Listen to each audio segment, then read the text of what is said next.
वक्त सब कुछ सिखा देता है। लोगों के बिना रहना भी और लोगों के बिना जीना भी। दर्द भी उन्हीं को मिलता है।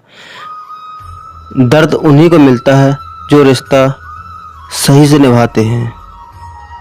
तो इंसान की फितरत है। बारिश रुक जाने के बाद तो छतरी भी बोझ लगने लगती है। अकेले हो तो विचारों पर काबू रखो, और सबके साथ हो तो जुबान पर काबू रखो। और रुलाया न कर हर बात ए जिंदगी। जरूरी नहीं सबकी किस्मत में चुप कराने वाले हों। आप कितने भी अच्छे इंसान क्यों ना हो, आप हमेशा किसी की कहानी में बुरे जरूर होते हैं। वक्त भी हैरान है, इतने जल्दी तो मैं भी नहीं बदलता जितनी जल्दी हम लोग बदलते हैं। कोई तराजू नहीं होता रिश्तों को तौलने के लिए, पर वह बताती है कि ख्याल का पलड़ा कितना भारी है। किसी भी व्यक्ति की सहनशीलता एक खिंचे हुए रबड़ की तरह होती है। एक सीमा से ज़्यादा खींचे जाने पर उसका टूटना तय है। इतिहास कहता है कि कल सुख था, विज्ञान कहता है कि कल सुख होगा, लेकिन पता धर्म क्या कहता है? अगर मन सच्चा हो तो दिल अच्छा है तो हर रोज सुख होगा। आदत थी मेरी सबसे हंसकर बोलना, मेरा शौक है मुझे बदनाम कर गया। श्री कृष्ण कहते हैं खोई हुई दौलत, भूली हुई विद्या फिर से लौट सकती है, पर क्या खोया हुआ समय कभी लौटता है? नहीं। सारी जिंदगी रखा है रिश्तों का भर मैंने, लेकिन सच तो यह है खुद के सिवा अपना कोई नहीं होता। संसार में सुई बनकर है, कैंची बनकर नहीं। सुई दो को एक कर देती है, पर कैंची एक को दो कर देती है। व्यक्ति क्या है ये महत्वपूर्ण नहीं है, परंतु व्यक्ति में क्या है ये बहुत महत्वपूर्ण है। लोगों का मुंह बंद करवाने से अच्छा है अपने कान बंद कर लो, जिंदगी बेहतर बन जाएगी। श्री कृष्ण कहते हैं जीवन में समस्याओं में कौन घिरा रहना चाहता है? कौन कठिनाइयों से घिरा रहना चाहता है? कोई नहीं। आप भी ऐसा नहीं चाहोगे, तो ऐसा करने के लिए आप क्या करते हैं? ऐसा करने के लिए अधिकतर लोग कठिनाइयों से दूर भागते हैं, समस्याओं से दूर रहते हैं, और यही आप सबसे बड़ी भूल कर बैठते हैं। समस्या जंगली पशु के समान होती है, जिससे आप जितना दूर भागेंगे वो उतना ही विकराल रूप धारण कर लेगी और अंततः आपका अंत कर देगी। इस समस्या से कैसे बचा जा सकता है? और इस समस्या का हल है कि आप अपने परिश्रमों से, अपनी लगन से, अपनी दृढ़ता से समस्या का हल ढूंढना होगा। यदि नाविक को कुशल खेवैया बनना है तो वह 7 समुद्र में नहीं बन सकता, उसे तूफान का सामना करना पड़ता ही होगा। श्री कृष्ण कहते हैं यदि इतिहास गवाह है कि जिसके बराबरी नहीं की जा सकती उसकी बदनामी शुरू कर दी जाती है। समय एक नदी की तरह है, हम एक ही पानी को दोबारा नहीं छू सकते। जो धारा बह चुकी है वह फिर कभी नहीं आएगी। संभल कर रहो ऐसे लोगों से जिनके दिल में भी दिमाग होता है। कोई भी इंसान ऐसे अपने आप नहीं बदलता। जिंदगी में कुछ ऐसे हादसे हो जाते हैं जो इंसान को बदलने पर मजबूर कर देता है। किसी ने एक संत से पूछा गुस्सा क्या है? संत ने बहुत अच्छा जवाब दिया, किसी और की गलती की सजा खुद को देना। वक्त के साथ चलना कोई जरूरी नहीं है, जरूर सच के साथ चलना, लेकिन वक्त आपके साथ चलेगा। साइकिल और जिंदगी तभी बेहतर चल सकती है जब उसमें चैन हो। तो सच तो हम पहले से चलते थे, बस देखना चाहते थे कि लोग झूठ कहाँ तक बोल सकते हैं। जब इंसान का स्वार्थ पूरा हो जाता है तब वह आपसे मिलना दूर, आपसे बोलना भी छोड़ देता है। मुश्किल वक्त का साथ सबसे उम्मीद, जो एक प्यारी सी मुस्कान देकर कानों में धीरे से कहती है सब्र रख, सब अच्छा ही होगा। जरूरी नहीं हमेशा बुरे कर्मों की वजह से दर्द सहने को मिले। कई बार हद से ज़्यादा अच्छे होने की कीमत चुकानी पड़ती है। किस्मत और हालात दोनों साथ ना दे तो उनके भी सुननी पड़ती है जिनकी कोई औकात नहीं होती। कोशिश आखिरी सांस तक करनी चाहिए, या तो लक्ष्य हासिल होगा या अनुभव। कहते हैं कि प्यार की शुरुआत आँखों से होती है। यकीन मानो प्यार की कीमत भी आँखों से ही चुकानी पड़ती है। श्री कृष्ण कहते हैं आपने पौधों को सींचते हुए देखा होगा, या आप खुद में पौध सींचा होगा, और आप भी यह कार्य प्रतिदिन करते हैं। जब आप पौधे को जल देते हैं तभी ये फलित होता, इनमें से फूल निकलेंगे, इनकी सुंदरता बढ़ेगी।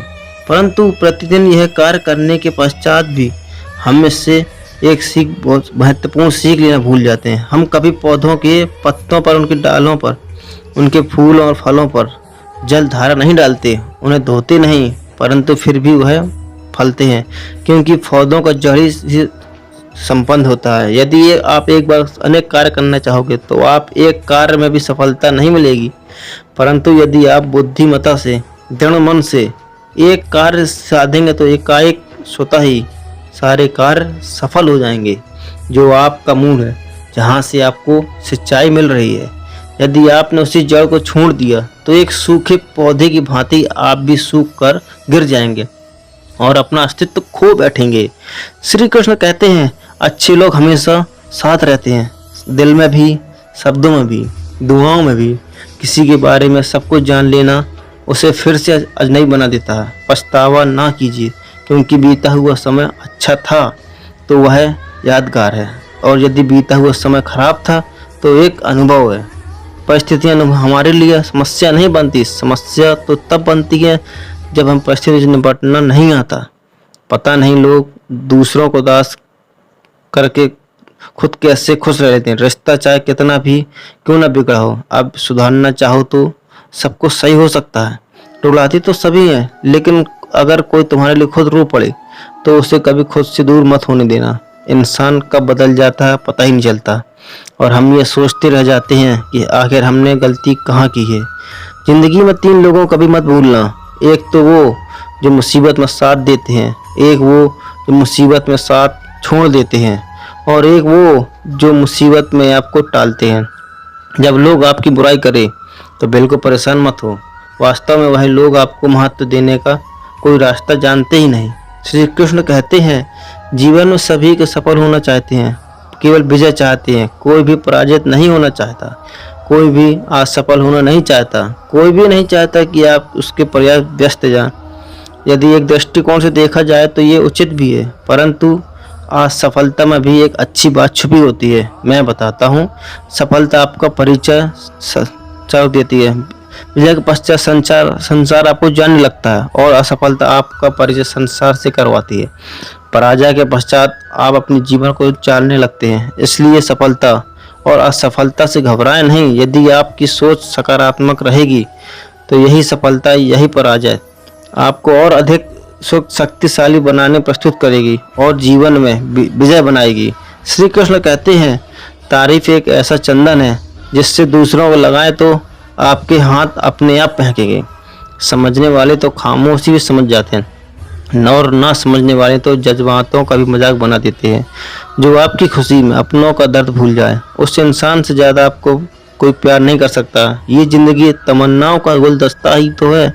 कुछ महकती है, कुछ मुरझाती है, कुछ चुप जाती है। खुद को अच्छा बना लीजिए, दुनिया से एक बुरा इंसान कम हो जाएगा। भरोसा सब पे करो, लेकिन सावधानी के साथ, क्योंकि कभी कभी खुद के दांत ही जीभ को काट लेते हैं।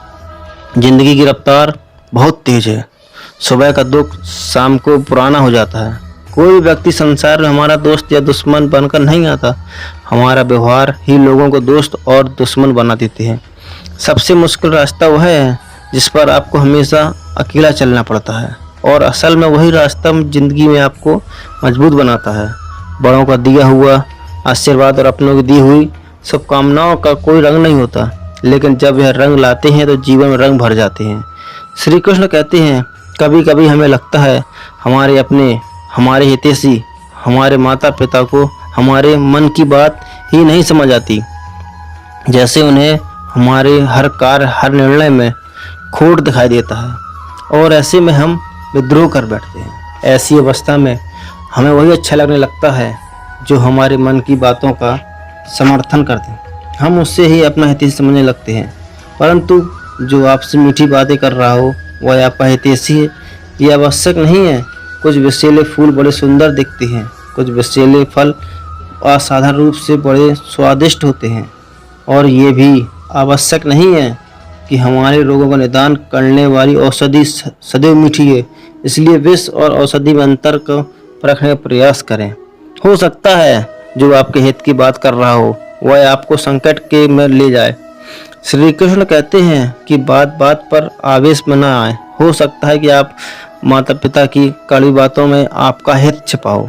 और माता पिता को भी प्रयास करना चाहिए, यदि उनकी संतान अनुचित निर्णय ले रही है तो उसके अनुचित प्रेम से समझाएं, जब आप और शासन से नहीं, क्योंकि कभी कभी कटु शब्द अकटु वचन निर्णय को और पक्का कर देती है। श्री कृष्ण कहते हैं, पानी समंदर में हो या आंखों में, गहराई दोनों में होती है। खुशी के लिए काम करोगे तो खुशी नहीं मिलेगी, मगर खुश होकर काम करोगे तो खुशी जरूर मिलेगी। कुछ रिश्ते निभाने के होते हैं और कुछ जताने के। खुशियों का कोई रास्ता नहीं है, खुश रहना ही खुश रास्ता है। अपना वजूद ऐसे बनाओ कि कोई आपको छोड़े तो आपको कभी भुला ना सके। हमारी समस्या का समाधान केवल हमारे पास है, दूसरों के पास क्या है? दूसरों के पास तो केवल सुझाव है। जीवन में प्रयास सदैव कीजिए, लक्ष्य या अनुभव दोनों अनमोल हैं। अहंकार की बीमारी शराब जैसी होती है, खुद को छोड़कर सबको पता चलता है कि इसको चढ़ गई है। बस सिर्फ हंसते रहो, दुनिया वाले सोचते ही रहेंगे कि इसको कौन सा सुख मिल गया है। सफलता की पोशाक कभी तैयार नहीं मिलती, इसे बनाने के लिए क्या जरूरी है? मेहनत करो। खुश रहना चाहते हो तो 5 बातों को ध्यान दो। पहला, बीते हुए वक्त को भूल जाओ। दूसरा, वर्तमान में जियो। तीसरा, भविष्य की चिंता ना करो। चौथा, खुद की तुलना दूसरे से करना बंद कर दो। और 5वां, अपने काम को टालना बंद कर दो। ये आवश्यक है। श्री कृष्ण कहते हैं, हम सभी बचपन से यह सुनते आए हैं कि अच्छे मित्र हमारे जीवन को तुरंत परिवर्तन कर सकते हैं, परंतु कौन? जैसे आप परसों पूछें और वह मित्र बिना पूछे, किसी पक्षपात के भय रहित, बिना किसी लालच के आपको उचित उत्तर दे। परंतु सबके समक्ष ये समस्या आ जाती है कि आज के समय में ऐसे मित्र मिलना दुर्लभ है, वो तो होते ही नहीं। परंतु आपको मैं एक बात बताता हूँ, हम सबके पास भी एक ऐसा मित्र होता है, बस हम उसे पहचान नहीं पाते। वह है दर्पण। दर्पण के समक्ष खड़े होकर आप स्वयं से पूछिए, यदि आज आपका अंतिम दिन होता तो क्या आप वही करते जो आप कर रहे हैं? आपको उत्तर मिले या न मिले, परंतु आपकी दिशा अवश्य बदलेगी। इसलिए आपसे अतिरिक्त आपका सबसे घनिष्ठ मित्र, सबसे अच्छा मित्र कोई नहीं है। श्री कृष्ण कहते हैं, सबको सहन करना भी चाहिए, क्योंकि हम में से ऐसी बात बहुत होती है कि जिन्हें दूसरे सहन करते हैं। अज्ञानी व्यक्ति गलती छुपा कर बड़ा बनता है, ज्ञानी व्यक्ति गलती मिटा कर बड़ा बनता है। ये मौत भी बड़ी अजीब चीज़ है। एक दिन मरने के बाद पूरी जिंदगी जीना पड़ता है। किस्मत हमारे हाथ में नहीं, पर फैसले तो हमारे हाथ में हैं। किस्मत हमारे फैसलों को नहीं बदल सकती, पर फैसले हमारे किस्मत को बदल सकती है। हर चीज़ अपने वक्त पर होता है, बस एक प्यार है जो कभी बूढ़ा नहीं होता। जो रिश्ते हैं उनमें जीवन होना चाहिए। सच के लिए लड़ना हुनर से होना चाहिए, क्योंकि कुछ सांपों के डर से शेर जंगल छोड़कर नहीं जाते। ये जिंदगी है जहाँ पीठ पीछे छुरा मारने वालों को निर्दोष और भरोसा करने वालों को दोषी ठहराया जाता है। श्री कृष्ण कहते हैं, हम सब शीघ्र ही सफलता चाहते हैं, ढेर सारी संपत्ति और सुख चाहते हैं। ऐसे में हम कई बार छोटे मार्गों का चयन कर लेते हैं, वह मार्ग जिनमें परिश्रम नहीं होता, जिनमें होता है तो केवल छल, कुटिलता और भाग्य के सहारा। जैसे कि जुआ। कोई जुआ खेल में धन लगाता है, कोई दांव लगाता है, लेकिन ये भूल जाता है कि जुआ एक ऐसी दुर्बल है जिसमें एक बार गिरो तो सर्वनाश से पहले निकलना आसान नहीं है। यदि आप जीतते हैं तो जीतने की भूख बढ़ जाती है, यदि आप कुछ हार बैठे तो उसे पुनः पाने के लिए आप फिर से खेलेंगे। मनुष्य को यह आभास ही नहीं होता कि अपनी संपत्ति के साथ अपनी मानवता, अपने संस्कार, अपने धर्म और अपना उत्तरदायित्व सभी जुए की भेंट चढ़ा देते हैं। इसलिए कुछ पाना है तो परिश्रम से। अगर कुछ जुए में जीता है तो इतना ही शीघ्र खो दोगे, क्योंकि उसे परिश्रम से नहीं पाया गया, और उसकी रक्षा करने के लिए आपके मन में स्वाभाविक प्रयास भी नहीं होगा।